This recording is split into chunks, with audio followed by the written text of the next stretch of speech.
ini PR bagi Fakultas Kehutanan, ini harus melestarikan itu yang apa ya? Masa melestarikan dengan makna membiarkan yang miskin tetap miskin, terus kita kadang-kadang wisata itu nonton, lihat orang yang miskin naik pohon, orang suku itu. Makanya ini kritik ya, kritik sekali besar. Karena kebetulan katanya Fakultas Kehutanan punya apa? Presiden. Jadi minoritas mimpin apa? Kalau pakai logika demokrasi itu nggak pas. Jadi merasa paling kecil tapi merasa paling superior.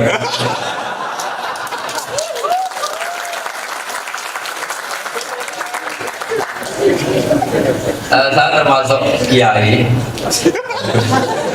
yang nggak setuju kalau melestarikan budaya, karena budaya itu bagian dari itu adalah ketertinggalan itu jadi tontonan.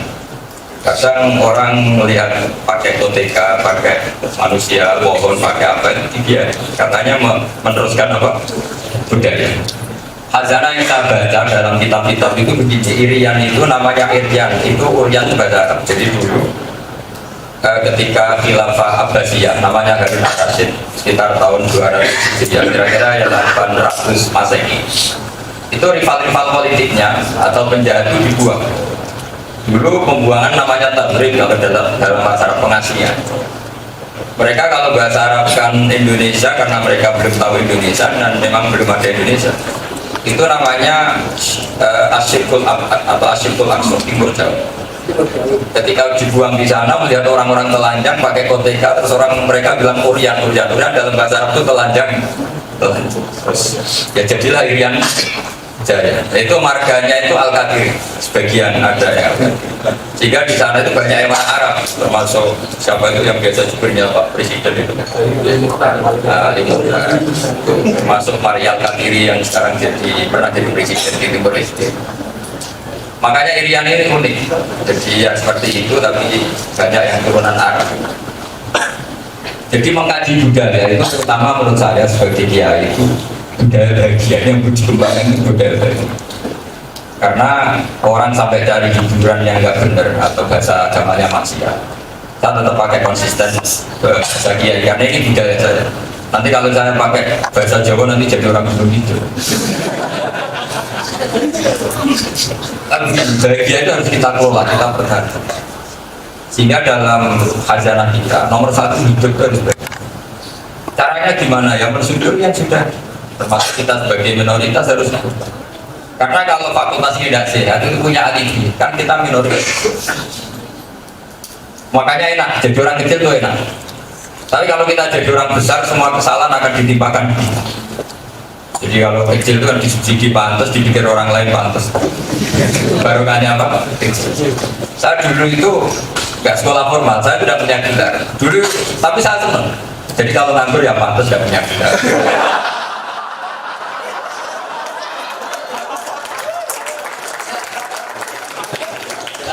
Jadi kampung-kampung yang nggak punya gelar harus syukur karena ya itu tadi nggak ada pekerjaan ya pantas ya punya gelar.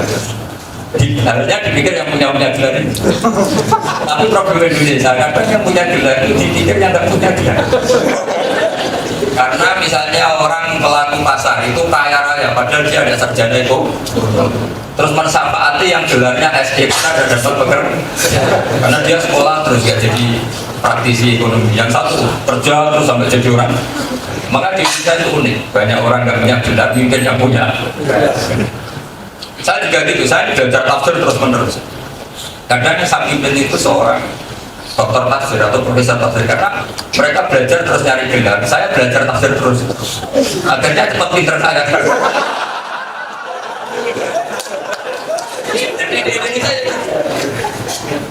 Anak-anak yang belajar kehutanan itu sama petani-petani yang menguasai jenis tanaman, sak fungsinya itu pinter mana?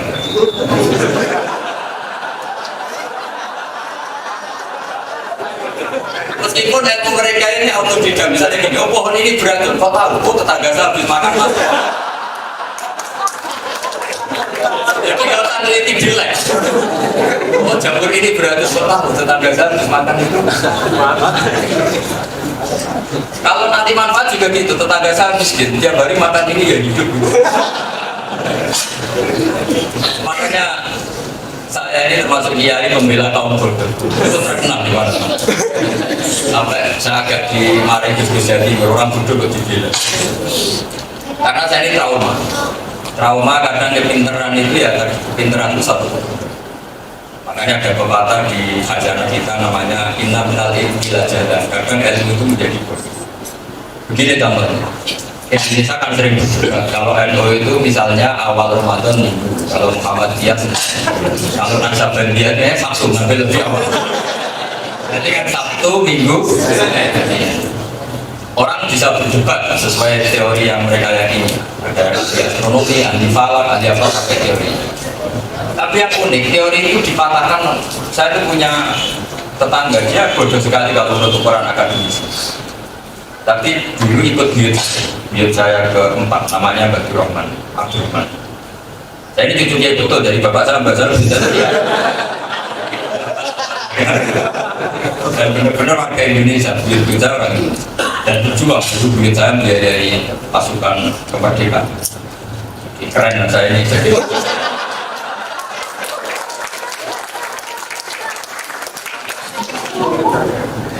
Bilang gini, orang sepuh, Gus, orang-orang kok, tapi pakai bahasa gunung gitu, pakai bahasa pabrik kan. Saya itu heran sama orang-orang tinggi kok bisa memperdebatkan tanggal 1, 2. Itu sebetulnya gampang, Gus. Gimana Mbok? Saya manggilnya Mbok. Lihat saja yang menurut mereka tanggal 15. Itu kalau bulan itu sempurna, dorong jauh bener sempurna. Berarti itu yang benar. Jadi itu saja, misalnya yang bilang tanggal 1 itu Sabtu, itu saja. Tanggal ke-15 ternyata bulannya belum purnama. Berarti kan kenanya kira-kira tanggal 13. Jadi disuruh nilai yang saat bulan purnama tanggal 15. Menurut versi masing, ternyata yang bilang Sabtu, yang pas tanggal 15-nya masih beko atau masih bejel-bejel, berarti belum purnama. Nah ternyata pas tanggal 17 pas purnama, berarti yang bilang Sabtu salah. Tapi miliknya orang Indonesia, ini kata beliau, umumnya orang Indonesia tidak pernah mikir gini, foto-fotoran, popat Islam putaran. Itu aja cara berpikir. Nggak pernah meneliti baik secara akademik maupun secara awam. Sebenarnya kalau cara akademik kan kita belajar astronomi, ini tahu bulannya nggak bisa Babasito, terus istimanya kapan, kondisinya kapan. Dan itu wilayah kita, nggak wilayah perhutanan pasti.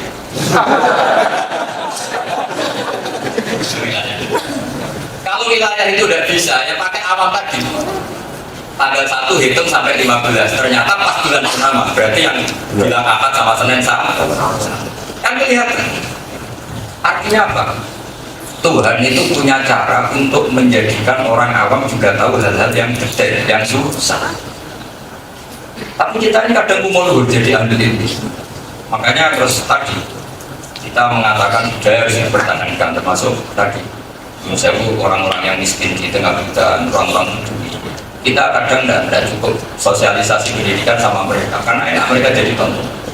Parahnya lagi kalau kita jadi kiai besar atau jadi dosen atau jadi rektor, itu seneng kalau kampungnya seperti itu, masih ada mak-mak yang miskin bagus rapi. Kita artinya kan mendoakan mereka tetap seperti itu. Itu kan kurang ajar betul. Katanya Indonesia mau dibawa maju, tapi bayangkan kampungnya seperti itu dulu. Mama masih jualan serabi, terus kampungnya masih alam. Ini kekeliruan kita sebagai ahli. Makanya ada pepatah, inna lil ilmi tughyanan ka tughyanil mal. Ilmu itu punya keangkuhan sebagaimana angkuhnya orang yang punya harta. Angkuhnya di mana? Yaitu menjadikan orang lain sebagai objek, kita sebagai subjek. Saya tuh pernah ditangisi seorang profesor. Pak, saya ini nangis. Kenapa? Anak saya SMP itu sekedar naik kelas susah semua. Kok rektor? Enggak, sekedar naik kelas. Saya ini anaknya pertama, bisa menjadikan saya seorang rektor. Tapi saya seorang rektor menjadikan anak saya naik kelas susahnya berkembang. Lalu pertanyaannya, pinter mana profesor sama petani? Petani menjadikan profesor, profesor sekedar anaknya naik kelas susah. Di dunia ini juga sama. Saya punya cerita ini kan budaya. Guru saya, Kiai Jimebun Zubair itu abahnya paling seneng cerita. Ada seorang kiai itu alim alamah, kalau dalam bahasa pondok itu alim alamah. Kalau sini kira-kira sudah profesor, sudah master, sudah punya ilmu, sudah. kiainya itu pikirannya santri kalau kiai ini alim, bapaknya kayak apa? Setelahnya bapaknya main ke situ, itu wudhu gak bisa, sholat gak bisa. Sama santri masih dibayangkan mungkin punya ilmu khusus. Lama-lama itu kencing di dekat sholat. Wah ini sudah nggak bisa ditoleransi. Ada santri yang agak kuat tanya sama Pak Kiainya, Pak Kiai Anda sealim itu kok bapak Anda kencing saja nggak benar tempatnya, itu dikata apa musola tadi. Tapi kata Kiainya kok bapak saya itu pintar sekali. Kenapa? Karena punya keputusan mondokkan saya, sehingga saya jadi orang yang bodoh itu bagi saya.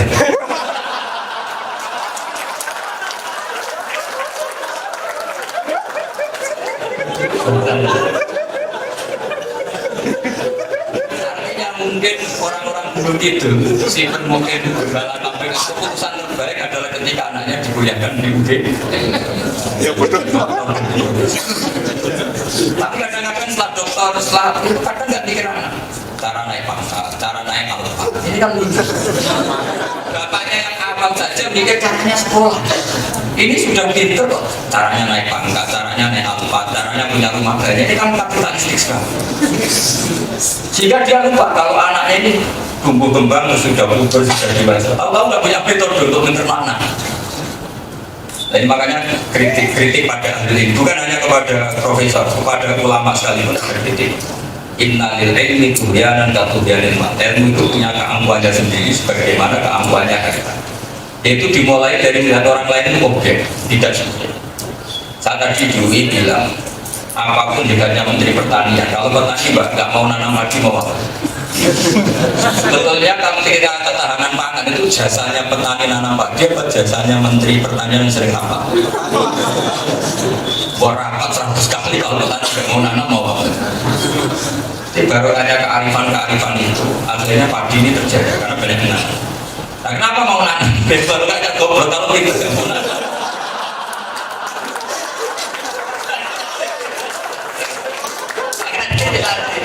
Mana-mana itu bela orang bodoh. Bukan apa, karena yang bela sudah ada. Kalau yang muji orang pintar kan banyak, makanya tak muji orang apa? Bodoh.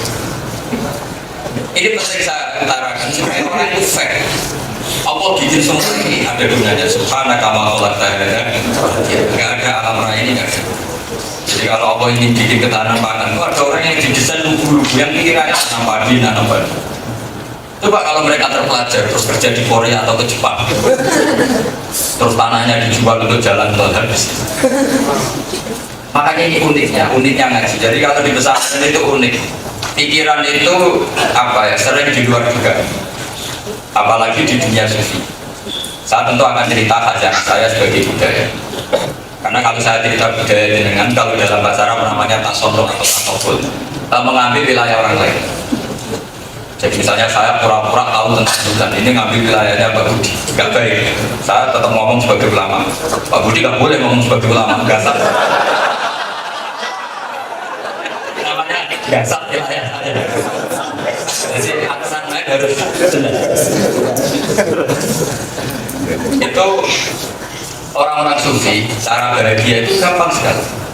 Suatu saat ada seorang sufi bilang, saya berikan daging, dikasih uang, mungkin uang sekarang ya 50.000. Bilang, Pak Sufi ini uangnya tidak cukup, dagingnya harganya 70.000, uangnya hanya 50.000. Ya sudah, murahkan lagi. Oh 50 saja nggak cukup, apalagi dimurahkan berapa lagi? Ya ada usah beli kan? Artinya orang sufi itu, artinya gini, kamu mengatakan daging mahal karena naik 70.000, itu karena ingin beli, apa karena harganya 70.000?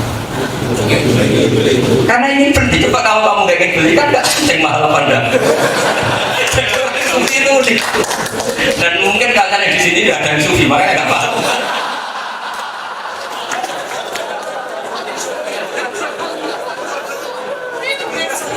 Jadi kalau orang sufi cara berpikir itu unik.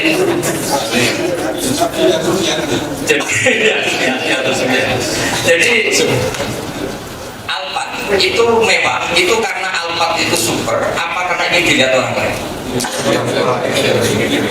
Karena ini dilihat orang lain. Coba andaikan semua orang kiranya Alphard itu kayak kau tembak, kamu kecewa?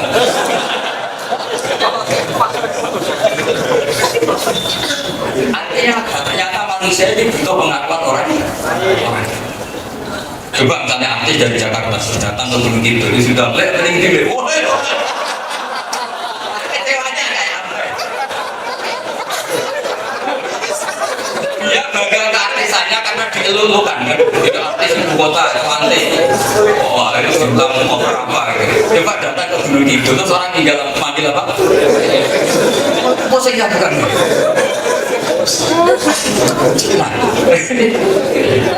Nah, dalam dunia sufi itu dipelajari, seperti itu dipelajari. Ternyata manusia ini nggak mau kecuali dari orang lain. Kemudian saling mengaku, itu orang menyebut budaya. Lalu budaya itu dibentuk oleh siapa? Tadi keangkuhannya orang-orang ahli ilmu atau para ilmuwan itu ngandung mereka selalu subjek atau al-hakim, pemutus sesuatu. Padahal Allah bikin semua manusia itu subjek. Semua kamu adalah yang bisa memajukan Indonesia. Barokahnya petani sangat profesional, nggak pernah berpikir profesi lain. Ketahanan pangan saja. Coba kalau mereka berpikir lain, jajal-jajal kuliah di UGM.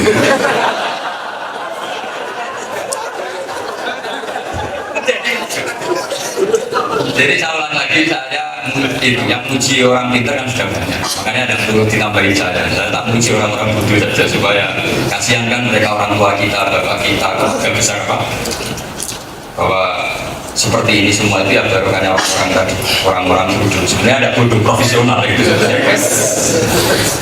Ada lagi cerita orang sufi yang ini cerita orang sufi. Kamu itu kalau punya anak-anak itu harus dikonfirmasi ke guru. Jika kalau dalam pesantren ada tradisi orang belajar tanpa guru, gurunya itu setan. Hadu tadi gurunya setan. Orang sufi ini kemudian belajar sama Abu Yazid Al-Bustami, seorang ulama sufi. Kemudian dia orang kaya, muridnya namanya Syakik Al-Balkhi, itu orang kaya. Setelah kaya raya dia donatur pesantren, donatur kaum duafa, donatur lembaga amal.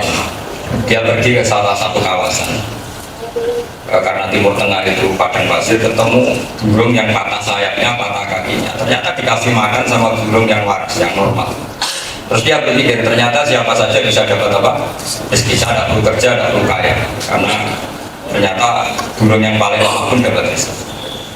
Setelah lapor ke gurunya, Pak Guru saya ngalami seperti ini, saya mau jadi orang suci saja, jadi orang kaya repot. Ya kan repot kan, harus mengolah hartanya gini-gini. Saya pernah baca di mobil itu ada tulisan repotnya jadi wong waras. Sekarang itu dendam apa ya? Tapi aneh-aneh ya bener kan, karena waras itu harus mikir gitu. Kalau kita tidak waras ya tidak pernah.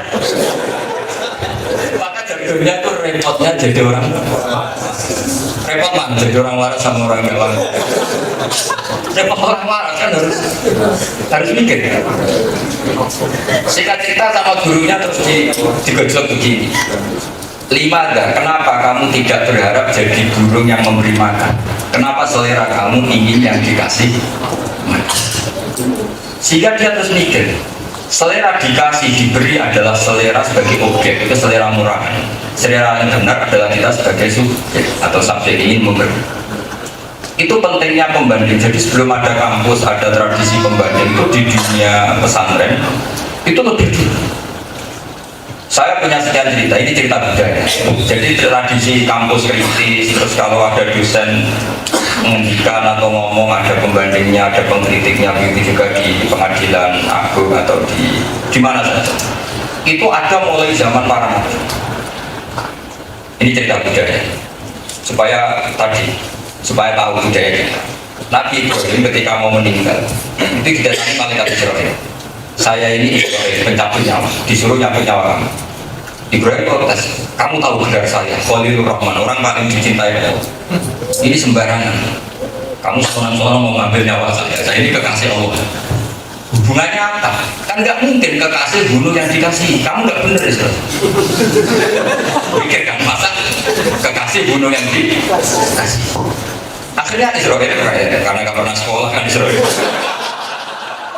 Gak bisa juga kembali ke Allah. Ya Allah, ini hambamu nggak mau mati. Kenapa? Dia bilang kekasihmu, masa kekasih dibunuh yang mengasihi. Terus kata Allah, udah kamu saya ajari logika, diajari. Hal ra'aita khalilan yakrahu ayal khalilan. Apa ada kekasih yang tidak siap ketemu yang dikasih?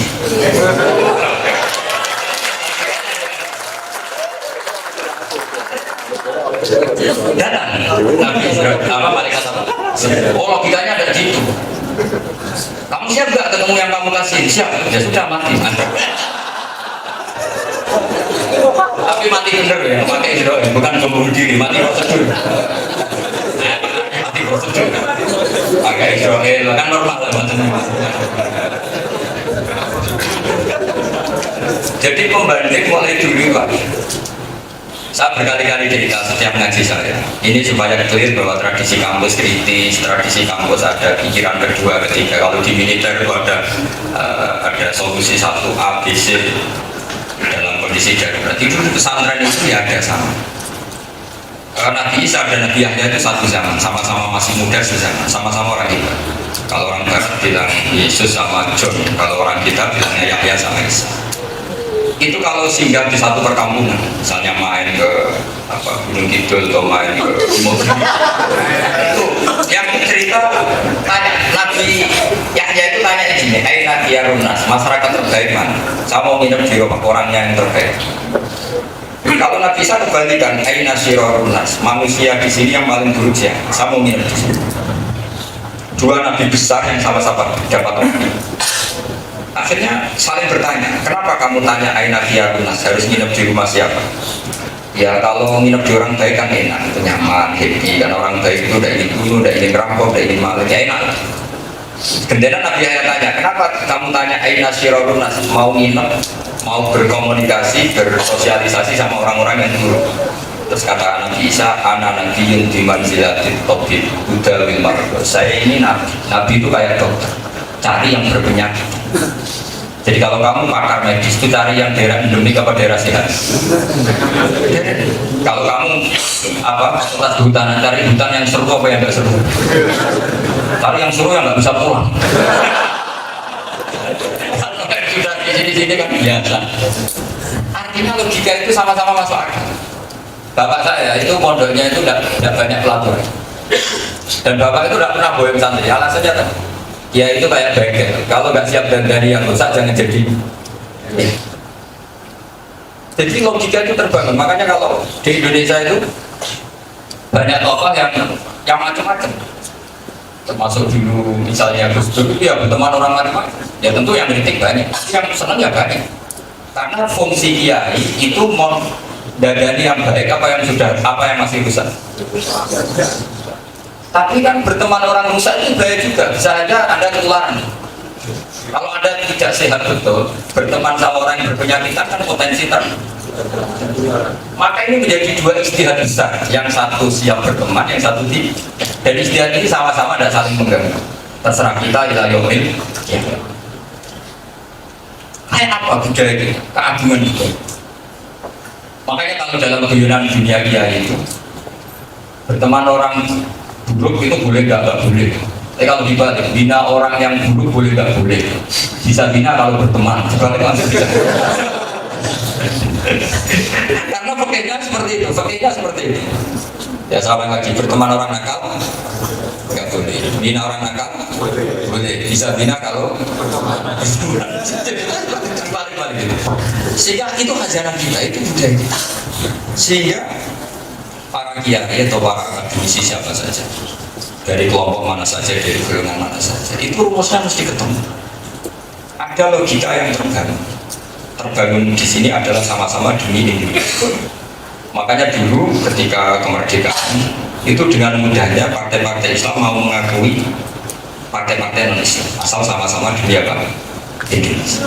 Meskipun akhirnya terjadi beberapa gejolak, tapi itu sebenarnya bukan karena agama, karena ego masing-masing. Nah itu normal, itu juga bisa dipelajari. Kenapa orang harus mati-matian mempertahankan egonya juga bisa dipelajari. Karena manusia itu butuh eksistensi.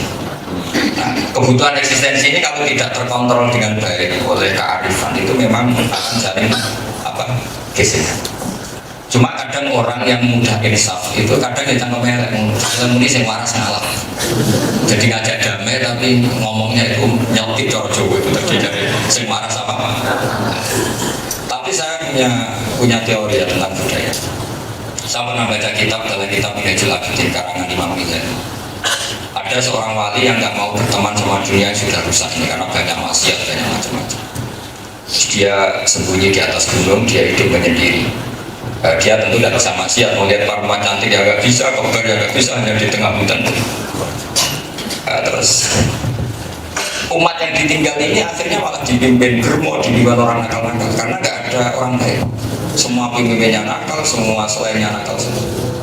Akhirnya dia mengalami satu kasus. Kalau dalam dunia pesantren itu kasus itu mengalami satu suasana yang dia diperingatkan Allah langsung.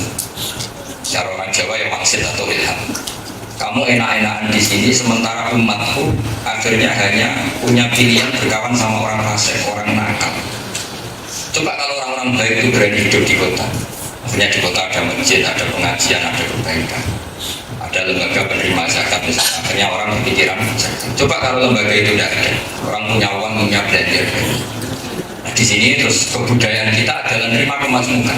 Cocok tidak cocok itu berani kumpul. Ya cocok tidak cocok itu berani kumpul. Dari kumpul ini kemudian ada gesekan budaya, termasuk debat-debat kecil. Jadi semua nabi itu yang mengalami debat. Jangan kira nabi itu tidak debatnya debat.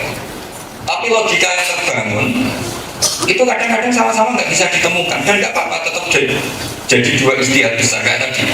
Yang Nabi Isa siap berteman sama orang-orang nakal, yang Nabi Yahya hanya siap berteman sama orang-orang. Dan itu bagus.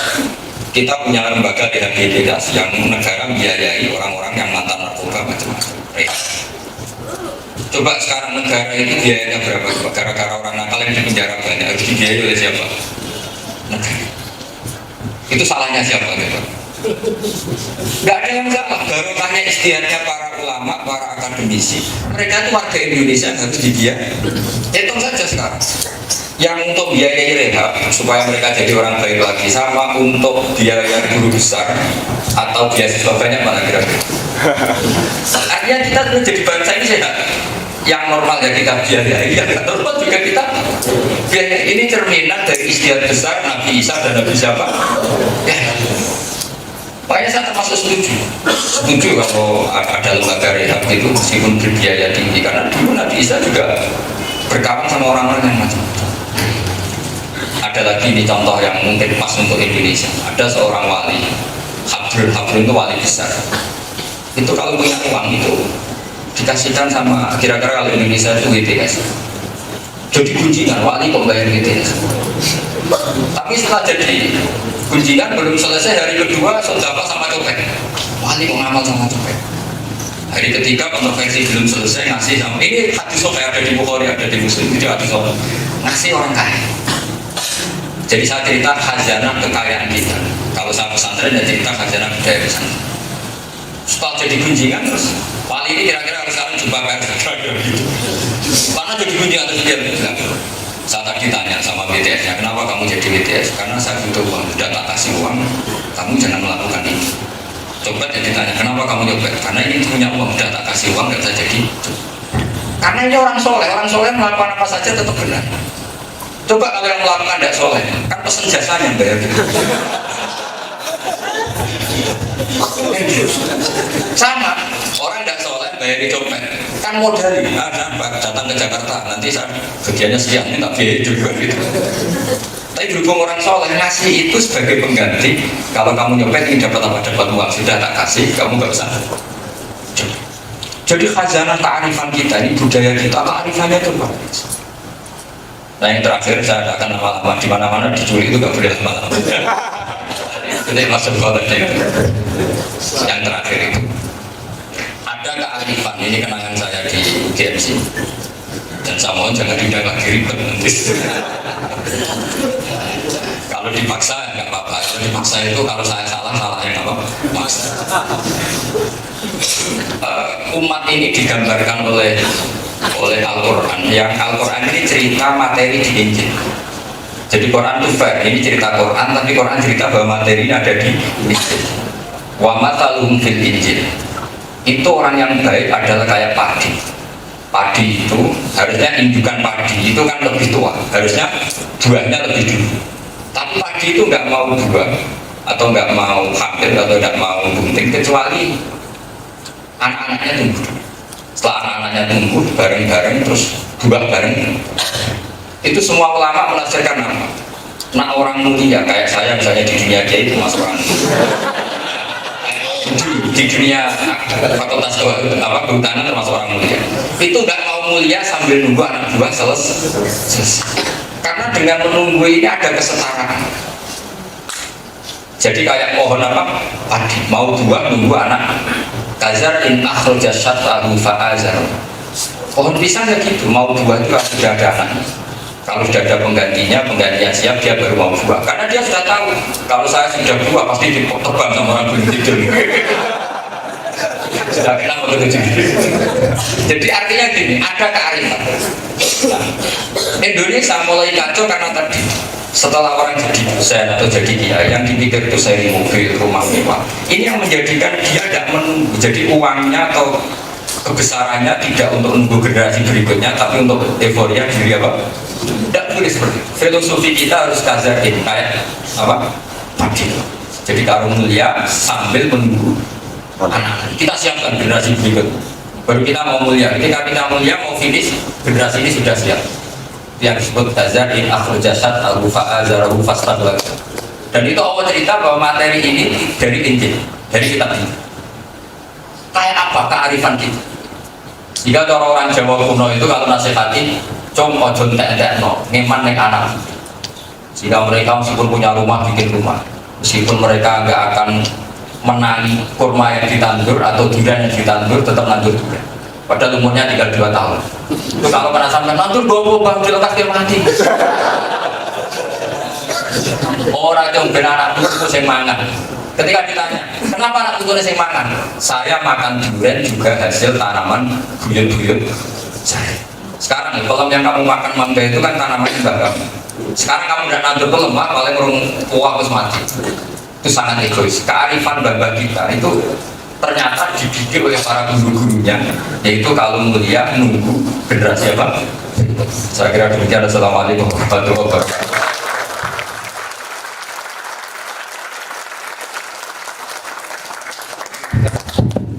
Alhamdulillah luar biasa sekali apa yang sudah disampaikan tadi oleh Gus Usaha. Selanjutnya kami tetap mohon waktu sesaat untuk bisa ada pertanyaan Gus. Bisa. Ya, 2 aja tapi 3 sesi ya. Betul-betul saya turun sama Kiai loh Gus. Oke, sesi pertama 3 benar. 3 sudah banyak. Oh iya. Malah yang ya 3 1 merah. Siapa lagi? Oh ya. Ini banyak yang pemalu, ya. Moderatornya aja tanya. Jadi, Assalamualaikum warahmatullahi. Tadi saya bawa kali itu malu, kali menyempatkan untuk datang ke sini.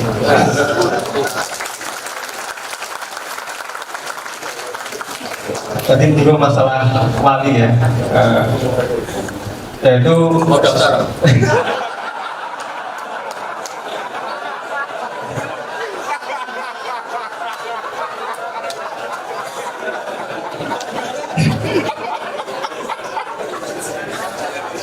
sebenarnya tentang surga neraka gitu. Kami masih bingung gitu. Nah, surga neraka itu dalam perspektif wali seperti apa? Dan kemudian di Al-Quran itu banyak disebutkan mereka surga sesuai dinamika abadan selamanya. Jadi agak bertentangan dengan bahwa hanya Allah yang punya sifat bako, sifat abadi. Kok di Al-Quran banyak disebutkan bahwa penduduk surga itu selama-lamanya di sana. Gitu begini.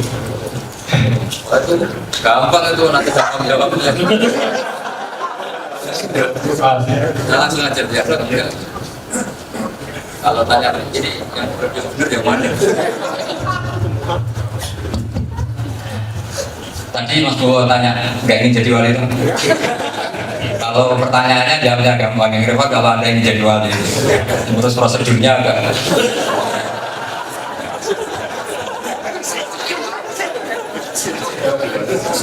begini.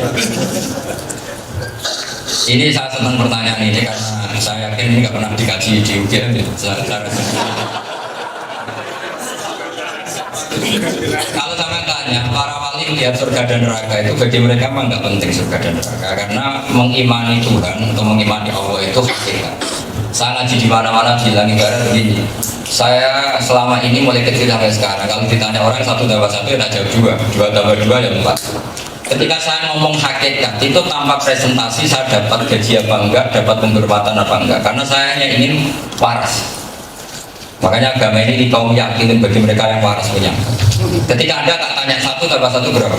2, 2 tambah 2 berapa? 4. Kamu kan ingin mempertahankan kewarasan Anda mengakui hakikat. Sehingga kamu tidak bisa bilang gini 1 tambah 1 berapa? Ya 3 Gus Pak, kalau dikasih 1 juta tak jam 2, kalau dikasih papa tak jam 4. Sehingga orang-orang wali itu yang melihat hakikat sebenarnya Tuhan adalah tetap Tuhan meskipun nggak bikin surga. 1 tambah 1 tetap 2 meskipun kita tidak mendapat hadiah.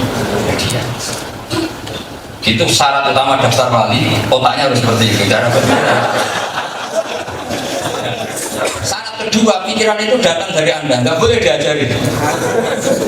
Tadi Anda bisa kan karena saya, itu sudah tidak bisa.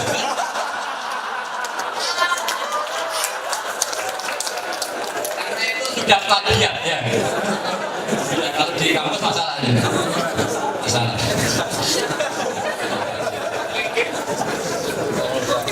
Terus pertanyaan kedua tadi apa? Oh, abadi itu begini kan? Oh, itu lebih gampang lagi ya. Saya bilang gampang bukan karena menyepelekan. Memang agama ini gampang dibahas. Misalnya ini gelas. Saya megang gelas ini. Tentu otoritas Anda itu pada saya karena saya megang. Gelas ini akan abadi. Maknanya abadi gelas ini dijaga keabadiannya oleh saya karena dia tidak cukup punya sisi, dia tidak punya sifat untuk abadi. Tapi karena saya penguasanya, saya bilang makanya abadinya selain Allah itu diabadikan, bukan abadi bawaan materinya. Materi selain Allah tentu suaminya profan, tapi karena Allah yang mengabadikan maka menjadi abadi. Jadi ibaratnya gini, gelas ini bisa pecah apa enggak? Ya bisa, potensinya bisa. Tapi saya jamin tidak bisa. Ya kan tidak kita terus karena penjaminnya bilang tidak bisa. Jadi makanya kalau Allah abadi secara dadi, secara dirinya sendiri, kalau dalam bahasa tauhid disebut qiyamuhu binafsihi. Kalau surga abadinya diabadikan, neraka abadinya juga diabadikan. Meskipun akhirnya ya abadi juga karena diabadikan. Jelas? Clear?